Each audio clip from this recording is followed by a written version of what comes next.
Well, ain't this something? Hey guys, and welcome back to the Great Ace Attorney Chronicles. Last time, we interrogated the witnesses again, and as it turns out, none of them saw the exact moment of the murder. And after much debate back and forth, we decided to get Magnus McGilded on the stand. And he told us that there was actually a fifth person inside the omnibus. And as he was about to tell us a bit more about them, the entire courtroom went up in smoke. And we've just been evacuated, and that's where we are now. What on earth is happening there? Mr. Naruhodo, I've managed to find out what happened. Mrs. Otto, I was told it was an advanced form of smoke grenade. A type of exploding device that releases smoke. A smoke grenade? It sounds like the sort of thing ninjas use. They're just making sure everything is safe now. I think the trial will start again before long. But who would have done something like that? The police managed to catch someone who was trying to flee the courtroom, apparently. Flee the courtroom? Why? Well, it's a young girl around 15, I hear. A young girl? Then could it be the other passenger that Mr. McGilded was just talking about? I'm already yawning into the recording.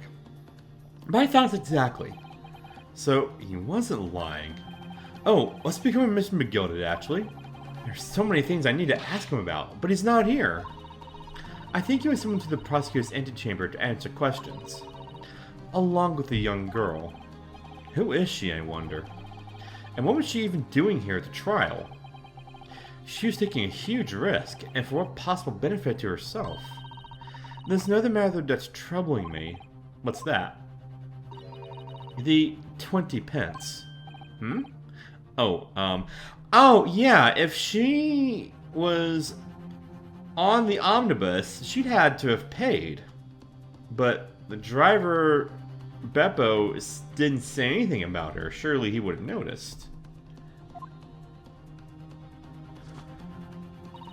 According to the coachman, Mr. Beppo,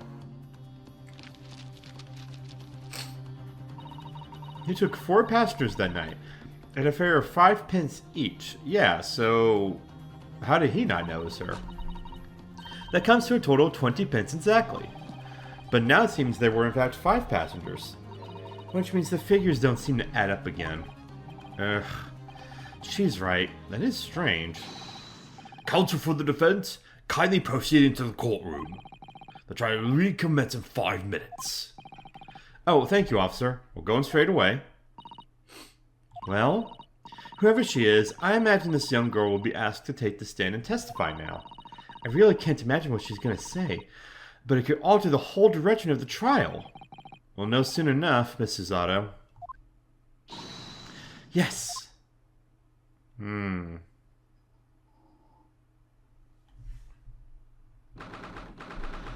This promises to be interesting.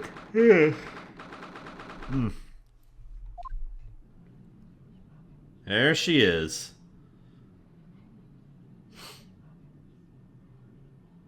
So, who are you? This young girl and this Mr. McGilded, look. She must have been the one who caused the disturbance before. Well, after that rather eventful recess, the court will now resume the trial of Mr. Magnus McGilded. Now then, Lord Van Zeets. My lord.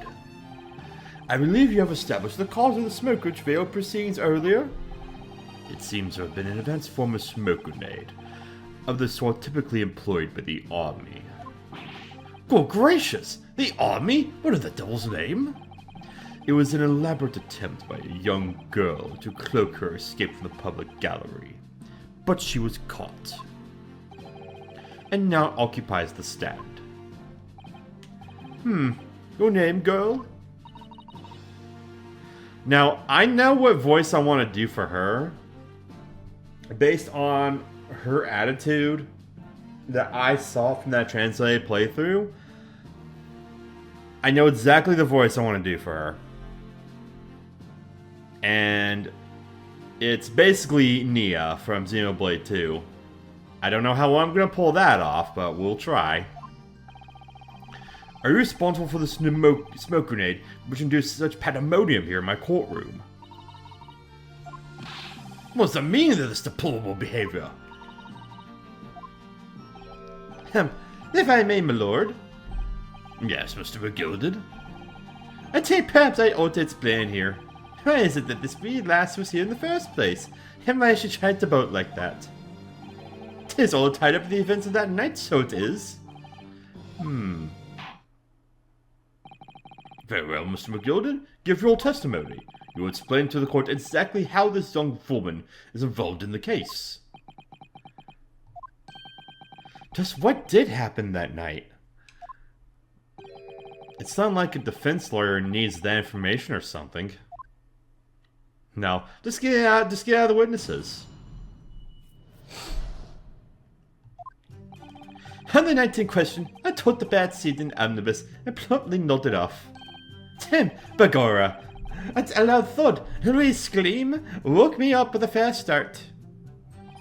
There was a fellow collapsed on the floor at my feet, so I set him up in the seat across from me. Then I turned to find out where that scream has come from, and bless my soul, what did I find?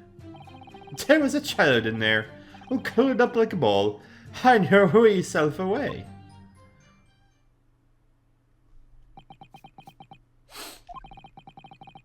I remain somewhat baffled, I converse, but from what I gather, on the night in question, this young girl was indeed riding in the omnibus, is that correct? 'Tis exactly as the defense counsel said. This last was the 5th passenger, my lord.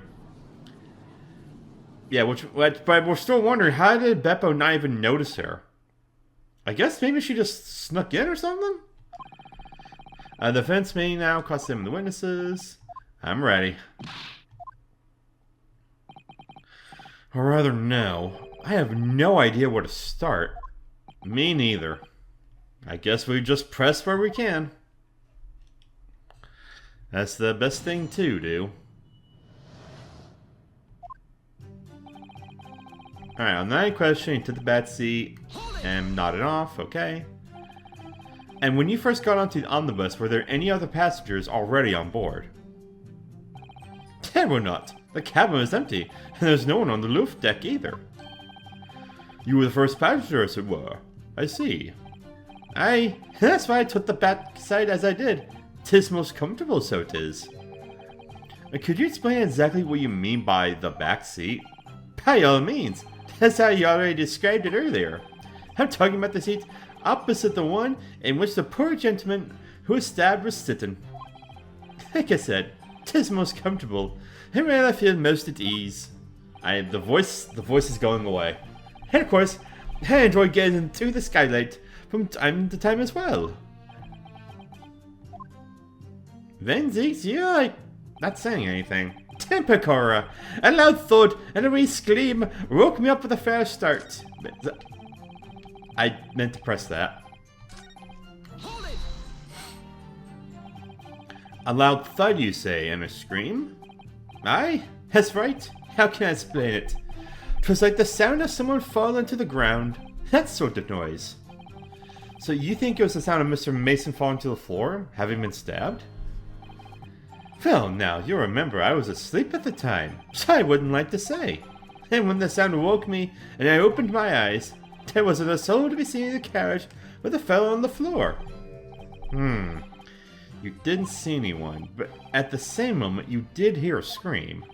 Ah, from the seat above you on the roof deck, I presume. Not above me, no, my lord. 'Twas from inside the cabin. But I wasn't altogether thinking about the scream. No, I'm not as stormed by the desperate sight before me eyes. Alright, collapse on the floor and set him up on the seat across from you. You set him up? The victim, you mean? That I did, on the seat across from me, as I said. I could plainly see the poor devil was already gone. And you wouldn't leave a dead man just lying on the floor now, would you?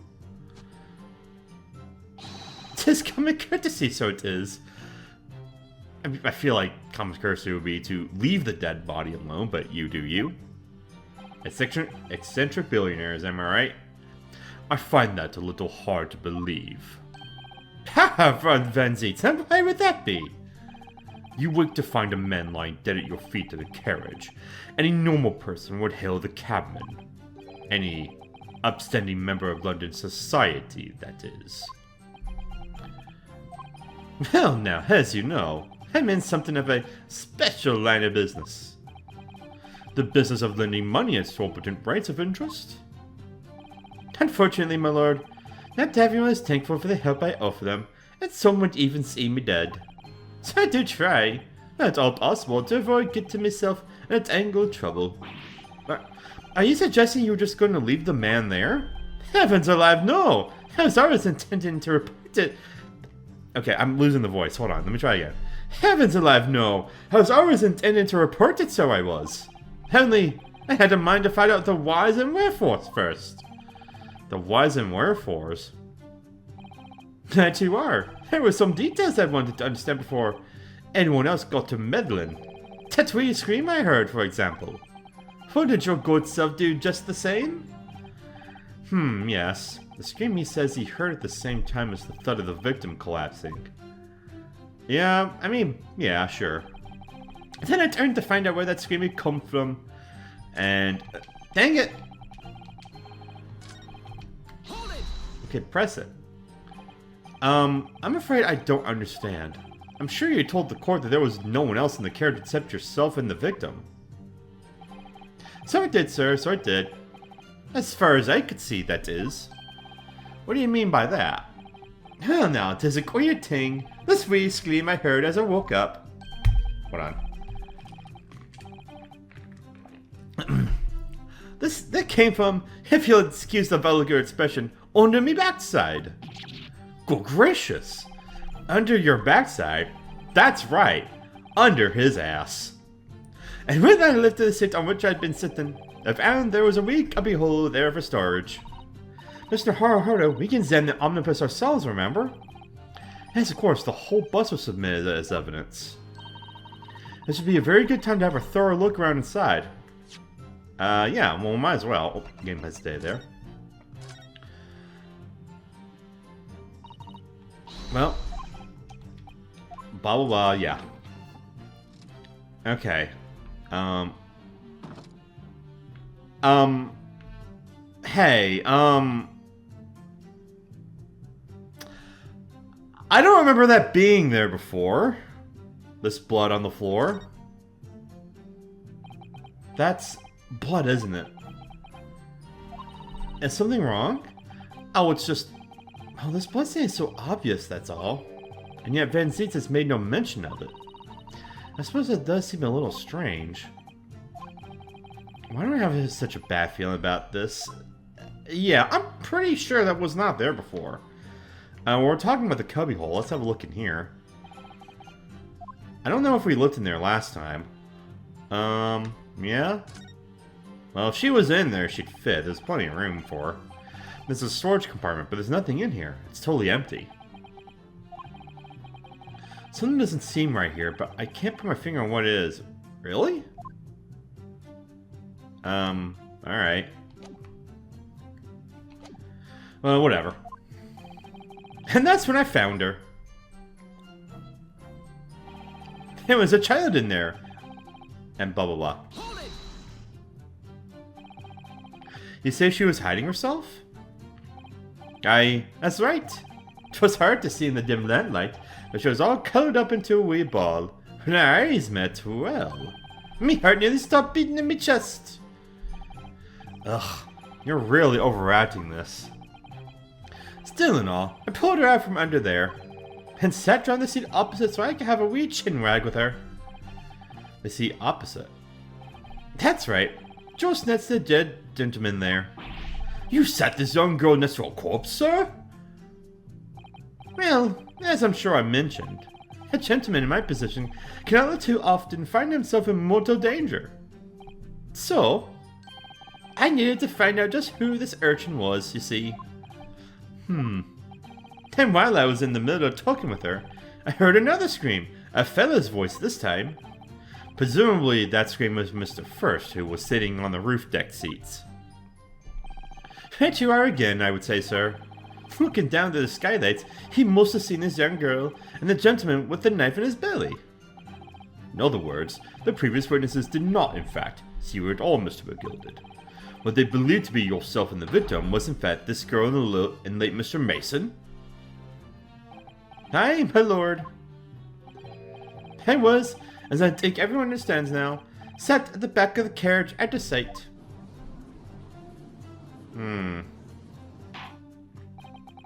It is certainly plausible.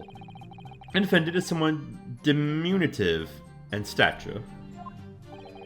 And readily confused, perhaps, with this young girl. After that, of course. At the scream from the gentleman over us, the driver realized something was wrong and pulled up the horses. Thank you, I've heard enough. The events as you explained are clear in my mind. However, at least one conundrum remains. Who is the girl? Her name is Jane Lestrade, my lord. She's a chancer, earns her crust among large crowds, leaving people their purses. A pickpocket, then. Gotcha. What's commonly called a pickpocket. What? This girl here? A petty thief?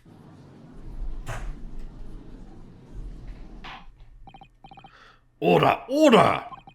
Is this true, Miss Lestrade? Miss Lestrade, you will answer the question. Oh. Ah! How dare you? What is the meaning of this? And where'd she go? The girl! She's gone! I think, I'm gonna guess this is her speaking. Okay, here, I'm gonna try now. Open your eyes! Oh, that's terrible. I'm over here! How? What was the point in that little sidestep? I know what you lot are thinking. Grown-ups are the same. Oh. That's so horrible. Oh, wow. That's awful. Oh, God. That voice is so terrible. That's even worse than my voice for Magnus the Gilded. Oh, I'll try and refine it as I play. This dirty little dipper, you'll say, slipped open and caught on the job. She got herself backed into a corner, so she knifed the gent. Go on, that's what's in your heads, ain't it? No, not at all. This is a court of law. We're here to determine the truth, not cast... Ow.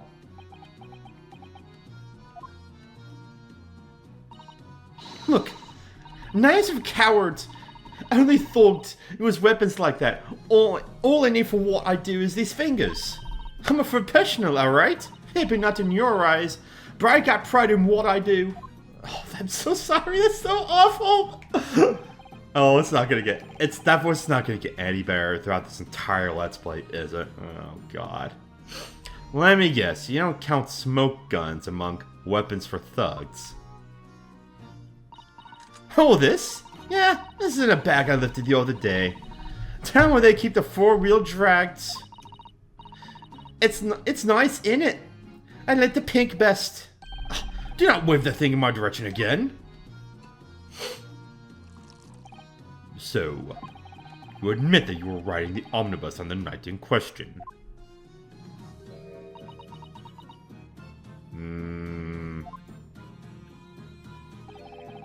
It's alright, lass. You can tell them the truth now.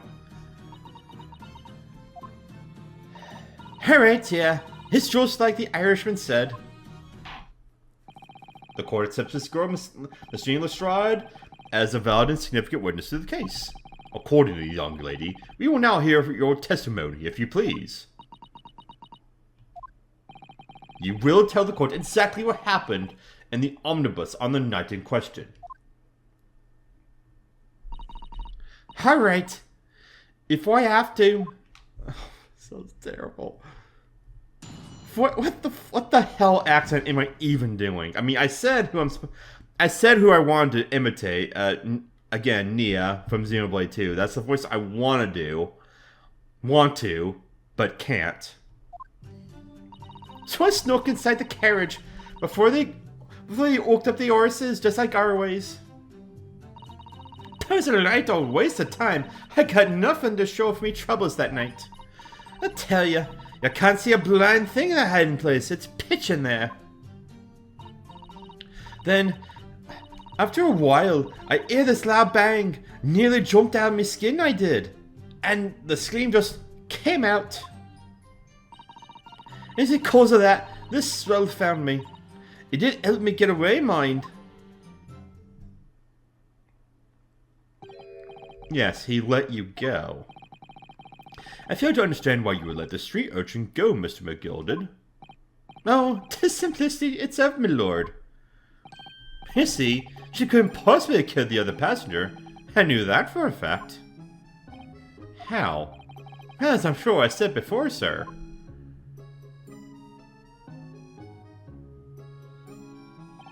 I was sitting right on top of the place, but she was hiding herself. I think a demonstration is called for. This is where I sat that night. And the cubbyhole of which you have spoken is underneath the sea, I presume? Yeah. Yeah, we already had a look in there. Yes. It does appear just large enough to accommodate someone of the girl's stature. But of course, that wee lass was stuck in there. Because I'd parked myself in the sea for the duration. So you see, that's why I let the lass bolt. I knew that if the police found her there, they'd automatically assume she'd done it. But I couldn't live with myself. Every young life was ruined, when all the time I knew she was innocent. Oh, a heart of gold he has. Even though you realize, you must realize your action would have resulted in your own innocence being called into question. Not at all, my lord, not at all. I knew in my own heart that I was innocent. So I thought, here's what taking up onto my own good name for the sake of this less fortunate lass. My goodness. What a perfect gentleman. My lord, this fine simple of a man cannot possibly be guilty of a heinous crime like this. I'm ashamed of myself for ever doubting you, sir. That's the spirit.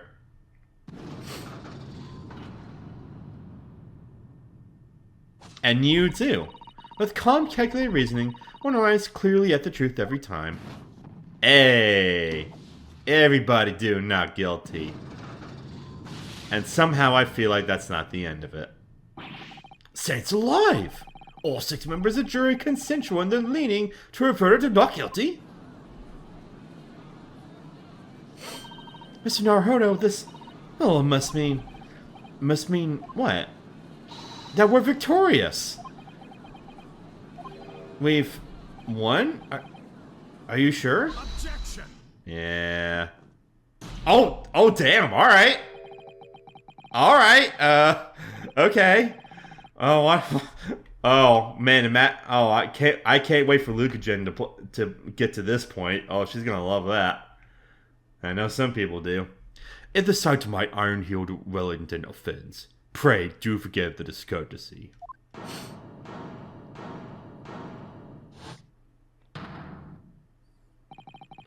This really is a consummate example of the one monumental flaw in British judicial practices.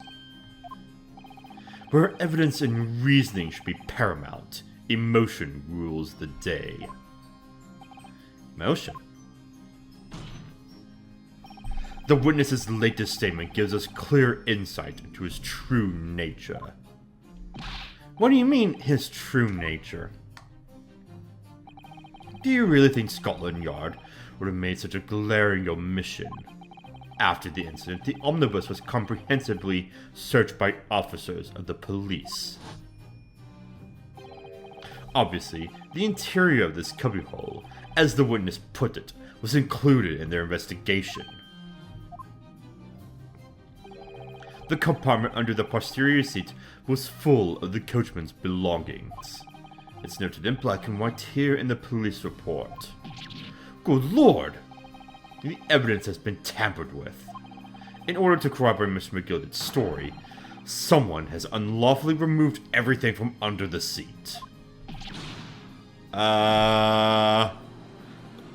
Okay then. Interesting. Order! Order! How could such a devious contrivance possibly have been effected, Counsel? Naturally, we must acknowledge the deficiencies of the constabulary.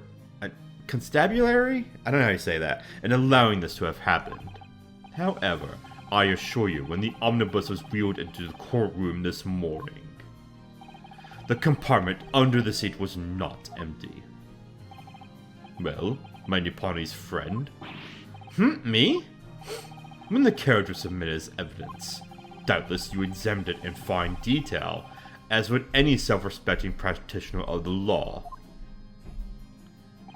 Pray, what did you find the condition of the underseat compartment to be? Oh, to be sure, a young gentleman will be able to clear this up in a jiffy. Sorry? Go ahead. It's out of the court now, fella. How this is all an elaborate excuse by the despot Lord Van Zeeks. Again, I don't remember if I examined that.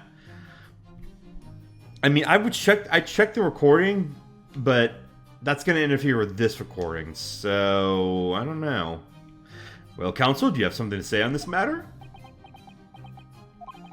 How am I supposed to answer? What can I say about the state of that little compartment under the seat in the omnibus? I'm just going to play it safe and say I didn't look, because I honestly don't remember if I did. I mean, I did definitely look inside the omnibus itself, and on the floor there wasn't a bloodstain there originally. So I don't know. Sorry, I'm a failure. I didn't look, but I couldn't lie and pretend that I had. Perhaps I credited you with too much intelligence. It seems, my lord, that this Eastern initiate is as unreliable as wine from the barrel. Mr. Naruhodo? Well now, here seeing the argument is moot. And the truth of the matter is there for you all to see, after all. That there cubbyhole, under the seat, is as empty as the devil's heart, so it is. Why? Why do I feel like something's not right here? Honestly, me too. I should like the jury to weigh in on this matter, I think.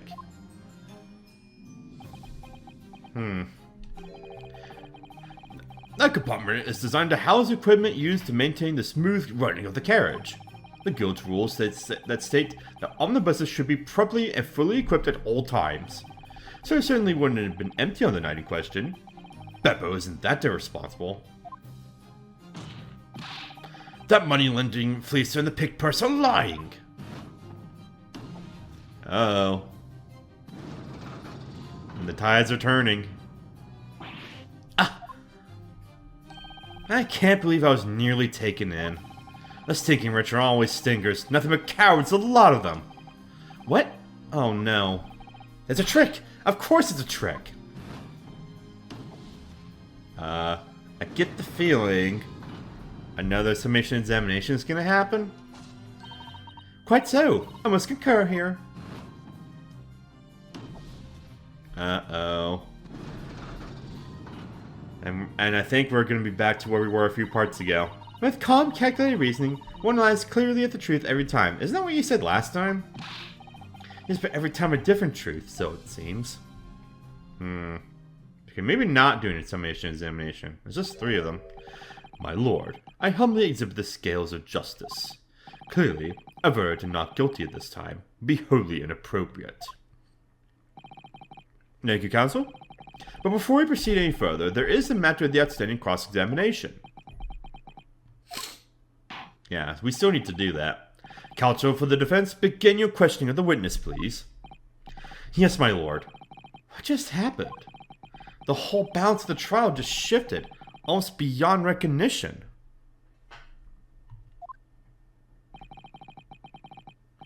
The Reaper of the Bailey is at work, it would seem. Indeed.